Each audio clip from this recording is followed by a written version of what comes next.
Nandito tayo ngayon guys sa Yadea, Pasay para mag-pick up ng unit. Tara, samahan niyo ako.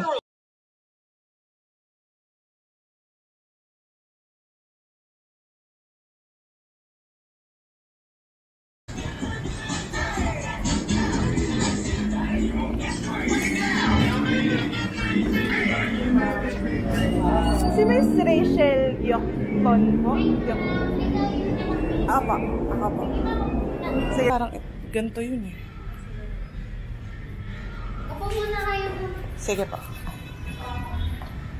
Ito ang ito.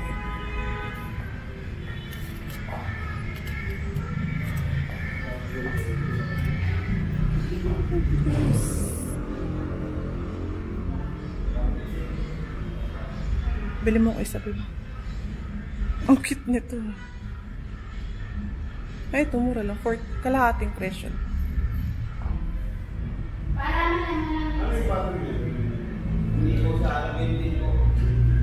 ma'am. Okay. Okay na ito mga for release na lang. Gagawa na lang ako ng self-certificate of warranty tapos invoice. Tapos, balance. ikaw na lang din tuturuan ko paano siya nag-work. Sige po. And then, silang mag-ano sa inyo paano siya gamitin. I-video ko na lang para di ko makalimutan. Para mas Wait lang. Dito sa akin.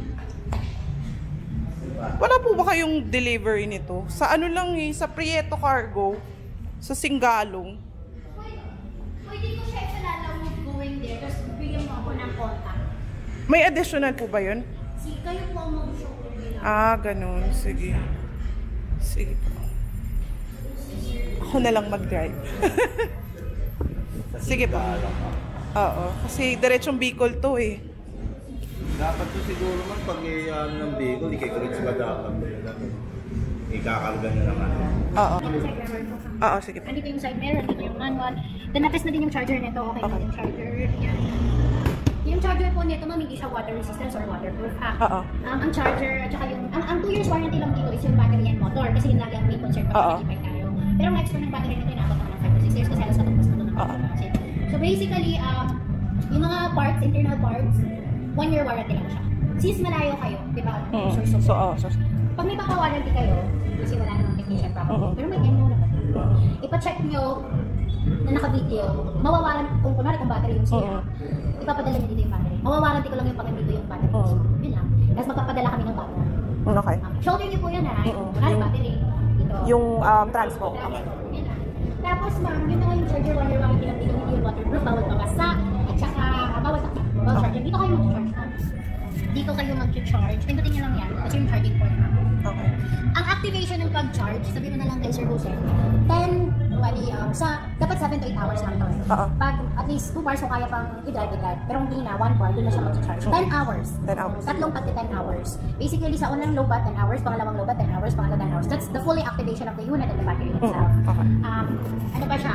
Nag-indicate kasi ang charger ng Coco Charge na is green. Pag green na, tapos wala pang 10 hours, huwag yung bunutin. Let them charge up to 10 hours. Tatlong charge na 10 hours. So, fully activate yung and right after that, pwede lang 7 hours, 8 hours, hanggang sa pag-green na lang. Yan naman. Tapos yung drain battery, sinabi ko kay Sir, hindi kami nagwawaranty ng drain battery. Kung hindi nyo gagamitin yung unit ng 1 month, nag-travel kayo, kindly, kung may tao man sa bahay or pinsan nyo, i-charge siya every after 3 weeks. Every after 3 weeks, i-charge kailangan para hindi siya ma-drain yung battery. Hindi ako sure kung gano'n kabigat. Kasi may battery pa ito. Mabigat kasi yung battery na ito naman. Kasi nung sinearch ko, nakalagay 126 daw. 126 kilos. Pero kung may battery na kasi nag-iba na ang weight. Parang yung whole unit ata, yung 126. Kasama na battery siguro. Kasi kung sobra, parang ang bigat naman. Kasi ang click is less than 100 lang. Ano kasi yung nakakabigat dito? Yung battery. Ang laki na yun. Bali, anti-test na lang po lang. Hindi na po muna namin ilagay yung side mirror na po. Kasi tama po ba ito cargo? Para hindi siya ma-damage. Ngayon, patungkay muna natin yung mga ignition niya. Sinalight. Wala na. Wala na po. May hazard. Then hazard. Yung touchscreen lang. Ay, hindi. Ito yun. Dito po namin po. Okay. So ayan, gumana po yung mga ilaw niya. Headlight na rin po, check natin natin. Yung white light, ayan po, naka-white light po siya. Headlight, ayan po. Then meron pa po siyang passing. Ito po. Okay. Busina. Then, brake lang po. Anong iba ka? Bago lang. Server naman po ma'am, ayun sa pag-start. Since una kasi basta in-open yung unit, naka-park lalo siya. Ayan po yung para tandaan na naka-park mode. Para kung naka-open yung park mode, pwedeng payo dito, kaya dito, or tulog po dito. So ayan, basta naka-ready na po. Tadi makan mo. Sa mode 1 po, Yung motor seat na po. pinaka-top speed na, Pwede yan 42. sa baha. And kung mode 2 na po, server, 52. Yes. Ayan po yung pinaka-turbo, yung parang speed 7 po na gano'n. So, makapit po siya ng ano? 63. So, parang ano yan? Yung mode ito yun. Kasi po lang, masasabi natin na baka umabot na ng 60, kasama na po yung weight ng nag-federalize. Kung lang po na, sobrang ang problema. Once na may nakakapansin yung kanyang sabihin mo yan, ay brake sensor natin. If ever na nakaprelak po kayo, hindi na po siya ma-ito natin. Dahil yung magandahan po para hindi kita ko discussion natin. Kaya nasa sa motor, kapag nakaranta yung customer, kahit na pinong ganito, hindi niya ito po, hindi natin ito. Mabati pa. At least ito hindi kayo basta-basta na accident. Isa niya, if ever naman na tingin nyo, malubat na, alanganin sa way, pwede na po siyang iyan sa i-push control po. Once na nakapag-speed na po siya, o kahit sabihin tumutong po ng mga pinto. Pwede nyo lang po ito, basta lumabas na po yan, hindi nyo na kailangan po rattle. If ever naman po na gusto nyo matanggal po yung pagka-push control, pwede po pinto dito, or preno para balik sa normal yung ano. One thing, yes na sir, yung reverse naman po na. So, kung gusto nyo po naka-reverse, nag-test kayo. Pinutin nyo po muna to. Yan, wala po. May reverse na siya. Makulit naman. Nasanay ako sa motor. Pangat din kasi, once na marami po kayong ano, malaki po yung, mabigat po yung dala nyo, mga baggage. Siyempre, medyo mabigat. So, ayun na lang po magiging baggage nyo. So, sabi po, saan naman tayo sa remote natin. So, sa remote natin, meron po siya tatlong single. Thunder sign, lock and unlock. Ito sir, if ever na nawala yung manual, pwede mo siyang i-open, i-operate. Double click lang po itong ano. Para mag-start na po siya. Then, ready to go na po yan. Pag-click na siya, ready to go na. Ganun din po yung pag-unlock na. Ito lang po. Double lock. Para pag-shutdown pa lang. Then, ito naman pong lock. Alam po na. May alarm yan. Yes sir. Basta ano siya, mag-warning yan. First warning, tutunog lang, pero yung pangalawa, Ano pag? Like it. basta makakatagis mo yung sa para hindi siya madala ka basta-basta. Unless na lang, kung apat na katao, bubuhat mo talaga. Mga ganyan. Pero masyadong, bakit kapag gano'n, off na agad sila. Masakali na ganun ba? So, para mag-simple mo yung, alam niya, pwede kong pwede lang yung unlock dito or i-open na lang yung mismo. So, ito Okay. Na-explain mo.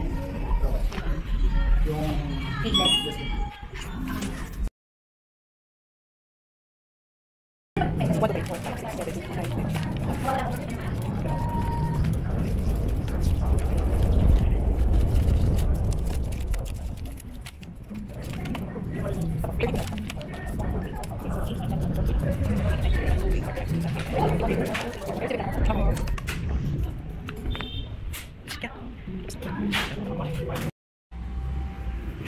Lala Move is here. Aww.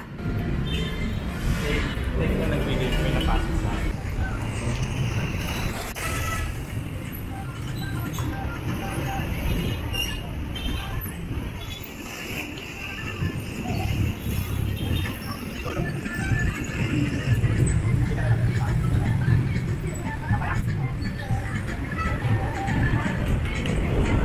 Huwag mo nagsasama!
Sinta.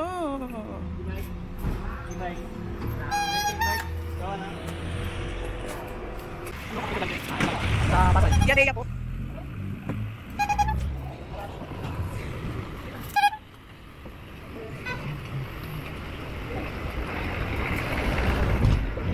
Oh, sabi ka pa sakit yun.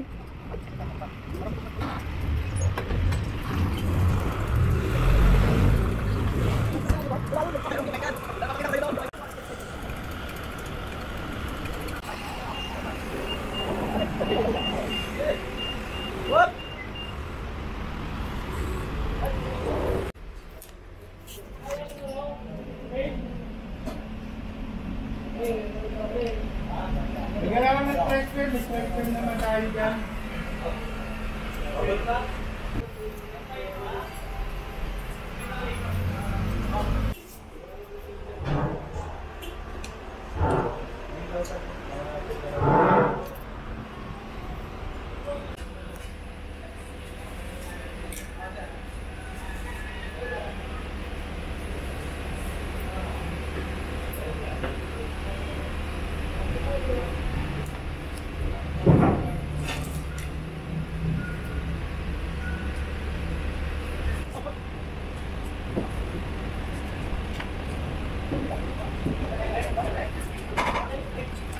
Ano po? Bago ang arin po.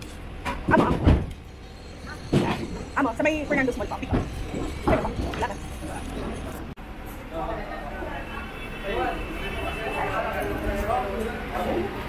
Para mainit ko na. Ito ko lagay dito. Dito na lang.